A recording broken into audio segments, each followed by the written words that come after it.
This episode is sponsored by Mom Juice. If you're new around here, let me fill you in. 4 years ago, my amazing business partner, Kristen Taylor, and I co founded Mom Juice. We're all about keeping the bullshit out of wine, literally. And I'm not kidding when I tell you, when we started this journey 5 years ago, we were one of 6 wineries to even put the ingredients on the back of our labels. Not only are we vegetarian, we're gluten free and low sugar. But here's the fun part. As your only mom sponsor, we're hooking you up with 20% off your next order. Head over to momjuicewine.com and use promo code ONLYMOMS because, girlie, you deserve it. We're raising children. Like, how the fuck do you not know what your values are? There's so many different ways to align success and really ground yourself in your value system. I'm freshly accepting the new me, and I'm okay with her. And I like her. And she's like a really good fucking mom and a really good fucking partner, both business and romantic partner. Like, I'm a solid human and I can be a good human for so many other reasons that aren't because I lost 5 pounds that week or because I make this much money. Boundaries. Oh my God. Boundaries. That's another thing I'm working on in therapy.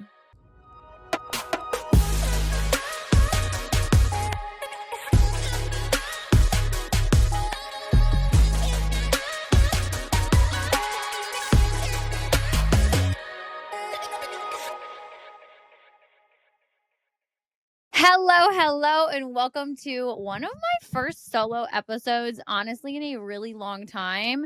I am in my daughter's nursery, and it is the only quiet space in my house right now. So I pray to God that we get to keep this lighting for the length of this video, but we'll see. I want to talk about therapy today and just mental health as a mom in general. I never consistently went to therapy as an adult to actually pause and work on any of my traumas, any of my shit, right? I really was a go when there's a big problem type girl. And so, best friend dies from cancer. I went to therapy. Lost $500,000 and like trying to deal with that shame, went to therapy. Had an eating disorder when I was little, went to therapy. Dealt with an eating disorder in my early adult life. So like 23, went to therapy. But I always stop therapy when I feel like I have come on to the other side of whatever my issue is. But now that I don't live in survival mode, I'm not even going to lie to you. The stability that I have in my life right now felt extremely uncomfortable, still feels sometimes like it's just something I'm working through, right? And for me, it's interesting because I was like, well, I don't know why I'm feeling so off. And I'm like, well, you know what? Maybe you have some shit to unpack. So I told myself this was the year. Once the baby was stabilized and like everything, traveling slowed down for a second, I was going to consider, I don't know why that even matters, right? My therapist does virtual. And so if I'm not here, she still could take me. But to me, that was like, no, I'm not doing it. Whatever. I'm toxic. Okay, I'm working on it. But I told myself I was going to go consistently to try to work on my shit and just realign myself. And here we are. I have done an exercise that I thought was so beneficial to me in the realignment of me. And I have given this advice to several girlfriends. And when I tell you, not like 2 or 3 girlfriends, I have told probably 7 different people to do this exercise. And all of them have said it has been life-changing. So let's talk about values as an adult, right? And if you're anything like me, when my therapist asked me about my own personal set of values, I almost was a little bit flabbergasted when I didn't immediately rattle them off because I knew what my values were, right? We're raising children. Like, how the fuck do you not know what your values are? You're a full-grown, bill-paying motherfucker and you don't know your values? I was like, what? she did tell me this is more common than you think. And there are several different points in this exercise, like depending on what you're unpacking and what you're dealing with, that might be beneficial to you. Okay, this is a 3-part series in this exercise, whatever. And a lot of you may be like, oh my God, how do I know my values and write them down? Or do I Google them? What is it? She gave me a list, literally a long ass list of values, which I will have my assistant make a list and we can link this for you guys. But here's how we start this out. Write down what you think society's top 5 values are. Write down your family of origin's top values. Then here's where it gets interesting. Please write down your 5 to 10 values that guide your life or are currently guiding your life. And I totally lied. This is a 4-part exercise. Here's the 4th part. Write a list of 5 to 10 ideal values that you want to guide your life. So at the beginning of this, I mentioned that I was feeling off. In my postpartum or this new motherhood era, right? Like I have the big kids who are going off to college. I have a 2-year-old who is like potty training. It's very different mothering styles. I'm pulled in so many different directions with companies, investments, wifing, right? Like all of it. And I kept saying I needed to take back control of my own schedule. Like, I need to be in charge of these things and I need to take back control. And I couldn't find that control. Before, I was an over planner with my calendar. Now you throw in all of these variables that I don't have control over, which are children, and it just wasn't working. I was waking up every day feeling really, really exhausted before the day had even started and not excited or motivated about my life, which is fucking wild because I live a beautiful life. Another thing that really struck me for concern, which is why I was like, you need to start going to regular therapy, is that when we would accomplish really big things like winning American Airlines, winning a retailer that added 400 doors, right? Like something super big, something that had been in conversation or on our goal list for a really long time. I've never been the person that like stops and celebrates, and that's a problem that I'm dealing with, but I was almost lacking excitement about those things as we won the deals. Right? As big things would happen, I'm like, oh my God, go us. And like externally, I'm like praising and like cheering, but inside I feel exactly the same. And I'm like, that's fucking weird. Okay. We need to get control over that.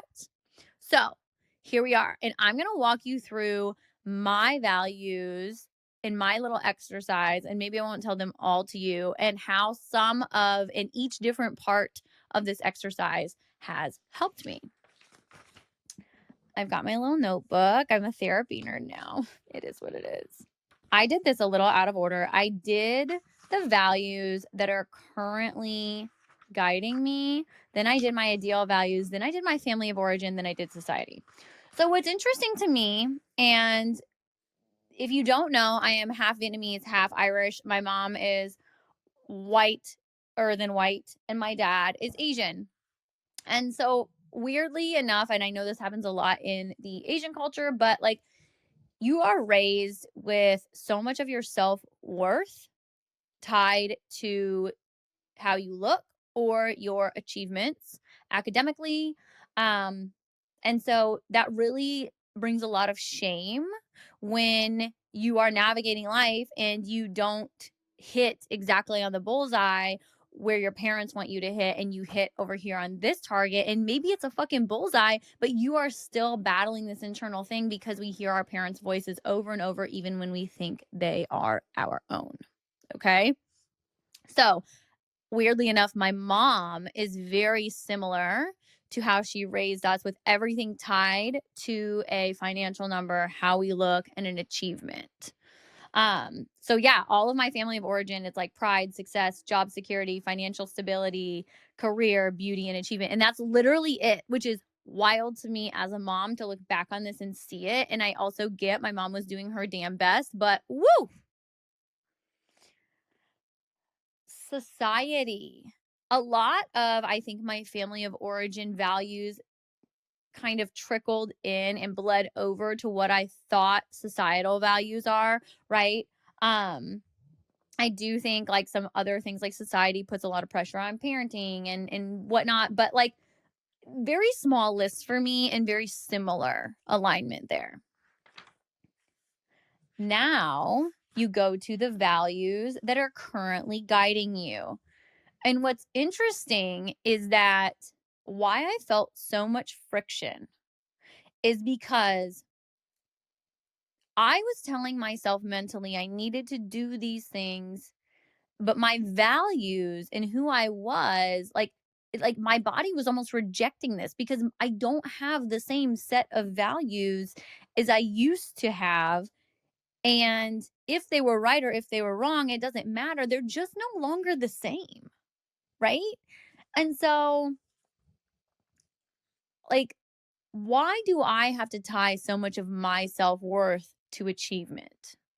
Why can't I achieve other things every day that are different than winning American Airlines or, going to school to become a doctor or any of those things, right? Um, it just is interesting to look at contribution. This is huge. Okay. So, one of the ways that I was living a few months ago on my values, contribution to me was tied to a financial number. And here I am as a wife and as a mother and as an entrepreneur, right? Let me add that does not take a salary from the company I'm helping build. It is so demotivating for me to take this old value system of my parents when in their mind contribution to the household is financial, and in my mind or in my husband's mind, in my now life, contribution looks very different to me, right? Giving my time, giving my energy to a company with no financial contribution given back to me immediately and like hoping for a big win at the end, right? Or like that's what you're working towards.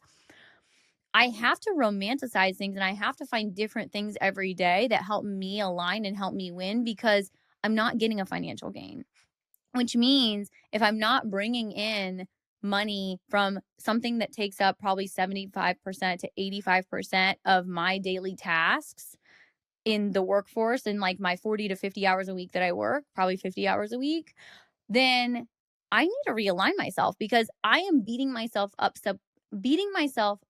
subconsciously even when I'm trying not to.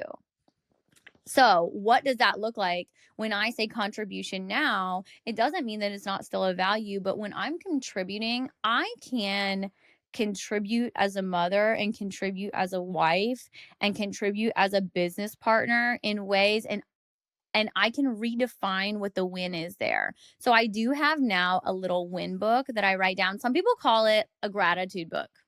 And I call it my win book because before it was like, oh, you made $100,000 a year, throwing out a random number. And now my win can be I made the best matcha at home today. I had one-on-one time with my children today, or one of them, right? I was a really great wife today. I listened to my business partner today. I did something for the company to make sure my business partner was mentally aligned and like felt strong and like all of these things, or like one of us didn't have a mental breakdown, right? Like there's so many different ways to align success and really ground yourself in your value system. Anyways, I also put on my old values that were like what was currently guiding me, learning, but I was lacking curiosity. And I was lacking curiosity because my ass wasn't motivated. I was not excited to wake up every single day. And don't get it twisted. And if you do need help, I think that we should add some like resources for women that are going through a different chapter of maybe postpartum or like feeling negative thoughts. But I wasn't suicidal, but I was not excited about my own life. And that was very strange for me because I've always been overly excited and ambitious about life and about what's next. All right. Here are my ideal values right now as a mother, as a whole ass woman, and as a wife, and as a great business partner. Here are the values that I realigned for myself: connection, curiosity, efficiency, family, friendship, grace, gratitude, growth, home. That's a big one. Enjoying my own fucking space. Joy within myself, legacy, love, nature, parenting, teamwork, time, trust, wealth, adaptability, health, and vision. So, I think once I reestablish my own personal values, it is so much easier to identify the voices, or no, I don't want to say we all have voices in our heads, but the thoughts that come up that are not really ours. And what I mean by that is that even as a 34-year-old woman, by the way, am I 34 or am I 35? As a 21-year-old woman, just kidding. I still would have thoughts that are my mom's voice. Thoughts that are my dad's expectation, right? Things happening in my head and popping up that are not my own value system anymore. They are my previous value system or the value system that I was raised on. And for me, it's been such an enlightening experience to have these things pop up. And I'm like, no, that is not my voice. And that is not who I want to be today. Right. And something about realigning myself, I wake up feeling so much lighter.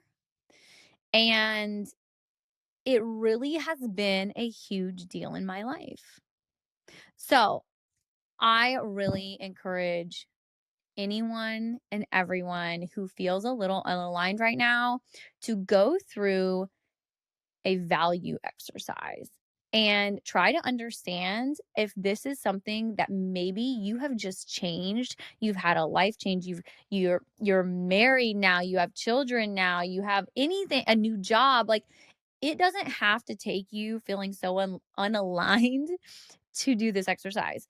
I am now going to incorporate this in my life probably at least once a year. I want to do this as a New Year's resolution, right? Like, I should be understanding my values, and now I feel so much lighter, and I can now imagine what this next phase of life looks like for me. What am I working towards? Like, I've dropped this old version of myself and I'm freshly accepting the new me, and I'm okay with her. And I like her. And she's like a really good fucking mom and a really good fucking partner, both business and romantic partner. Like, I'm a solid human, and I can be a good human for so many other reasons that aren't because I lost 5 pounds that week or because I make this much money. Right. And that's okay. And I'm okay with that. Not every day, but I also understand that's not my voice or the voice that I'm recreating in my head. So that was a really good exercise. I encourage you all to do it. Let me see. I had something else I wanted to talk about. Boundaries. Oh my God, boundaries. That's another thing I'm working on in therapy. Boundaries and not feeling guilty when you set them. I am the kind of person, because I operate at 150% all the time. So if I don't feel like the other person on the other side feels 150% from me, I'm giving myself this anxiety for no reason. I'm feeling other people's emotions that they might not even be feeling, if that makes sense. And I'm putting all of that on myself, and it's not necessary. Okay. Also, another life changing boundary is I got a co working space. And these co-working spaces are expensive. So I'm not saying that everyone can just go out and afford a co-working space. But I think that if you are working on a project and you are trying to do it in your home with your kids, with everyone living and swirling around you, no matter how much childcare you have, it is not as productive. As I sit here hiding in my daughter's room, I can confidently tell you it is not as productive. This co-working space has changed my life. I've only had it for 2 weeks. Life-changing experience. So, I will let you guys know what other boundaries I'm working on. You know, the biggest one is just not like, I'm okay with saying no, but I feel so I would say no to something, and then I would think about it the rest of the time, which was creating anxiety inside of me that I could not control any longer. I had never experienced anxiety attacks until this year. And for whatever reason, I couldn't let go of the thing that I said no to, right? If someone was like, oh my God, I have this task for you to do. And I'm like, I'm sorry, it's 6 o'clock. I'm gonna have to hop in tomorrow. I would sit there and think about that task all night. So then when I'm trying to hang out with my children, I'm secretly having an anxiety attack because I couldn't drop those things. And I think that I'm doing that in all aspects, my marriage too. I have to, my husband loves to watch TV and he thinks that's a bonding moment. For me, it is not. I do it because I love him. And therefore, because I don't actually enjoy it and it doesn't bring value into my life, I'm allowed to say no. And I'm allowed to do that 50% of the time. And the other 50%, he needs to do something that pours into me, right? And mine is just sitting there talking. I like to yap. I'm a fucking yapper. So if that's us sitting in the bed for an hour and yapping instead of sitting there watching his show, and mind you, I do like these shows when I watch them, but it feels like a chore. And I have to speed through an entire series and get it off my plate. Otherwise, it's lingering with me. I need boundaries with shows. I need to rewire myself with shows even. Like, clearly, I've got work to do. But boundary setting is another thing I'm working on in therapy. So, anyways, this was my first solo episode, like a real one. I feel like my last one, I was so nervous. If you guys went back and listened, I wouldn't even count it as a solo episode. It was like fast, fast, fast. And then I'm like, what the hell happened? But this was my cozy at home solo episode, deep dive on my therapy session and how I am rewiring myself to be a better mom, a better business partner, a better wife. Set our boundaries and let's hydrate, ladies. Have the most amazing day. We know you're juggling a million things, kids, work, life, the entire world. But if you could take just a second to rate and review Only Moms, we'd really love you forever. Well, we already do, but you know what I mean. Your reviews help other awesome moms like you find us, join in the conversation, and become part of this amazing community. So if you've laughed, cried, or even just enjoyed hanging out with me, go ahead and drop us some stars and a few words. Plus, who knows? Your review might just get a shout out in our newsletter. So what are you waiting for? Tap those stars, type a quick note, and let's keep this mom tribe growing. Thanks, guys.